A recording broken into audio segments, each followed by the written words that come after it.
Hello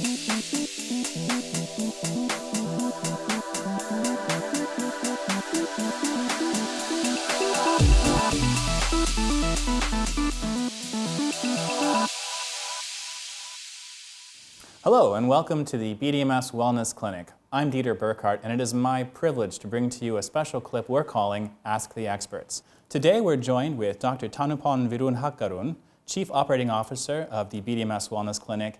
We're also joined today by Professor Jiří Dvořák, Medical Consultant for the BDMS Wellness Clinic. Today we're going to be talking about office syndrome, what causes it and what can we do to reduce it. Now, Dr. Thanupon, we all know that sitting down for a long time can hurt your neck and your back, but what are some of the things that people don't think about when they think about office syndrome? If you're asking me about the office syndrome, as an obesity medicine physician, my concern is obese. You know, nowadays the obese population, people, is going sky high. Even in this country, in Thailand, now we are number 2nd of the obese country in Asia.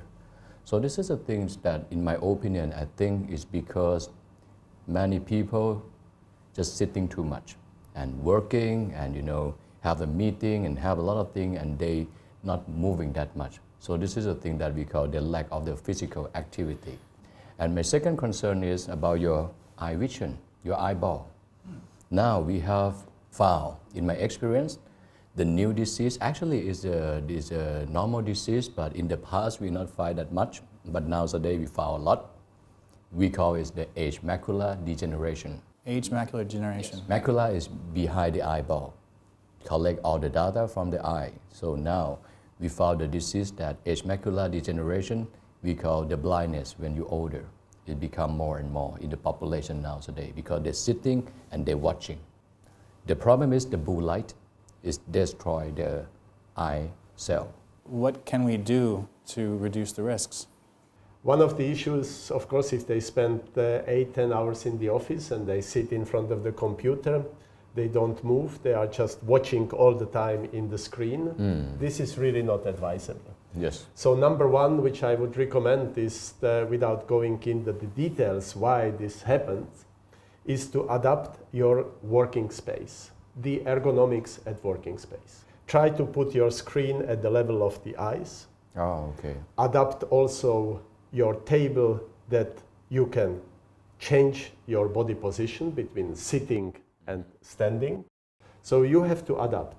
Also on the table, if you are also using still, the classical writing or reading of the documents, if you put the documents on the flat table, you have to bend your head constantly, and you just put additional force on your cervical spine.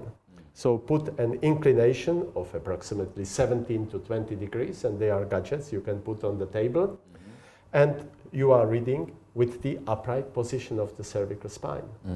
So they are small things which doesn't cost anything, but it help you to mitigate the risk factors for the cervical spine. And the good position, it should be the screen is like this, right? Yeah, we should that look should into be at like the this. level of your Not your like eyes. this. Not like this. Yes.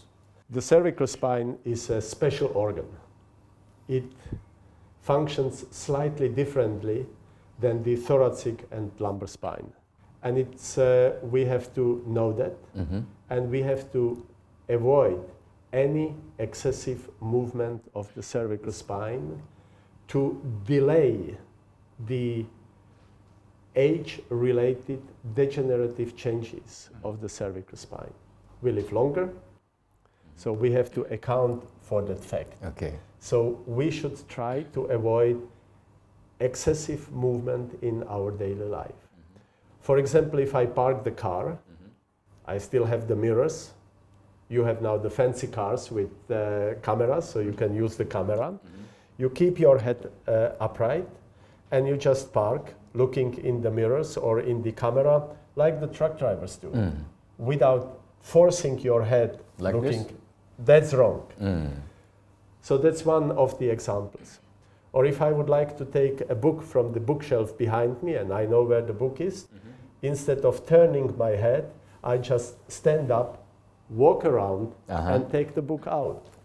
I have spent it extensive time of my research activities, particularly on the subject of degeneration of the cervical spine. And more about the office syndrome, what do you think about when they're sitting, how long they're gonna should, stand up and moving more or take the stair when they go to the lunchtime? The physical activity is the key. Yes. So your first question is, if you sit for half an hour, change the position after half an hour. If you can change the position for after 20 minutes, do it. So we try to change the activities during the working day. Change your sedentary lifestyle to be more active.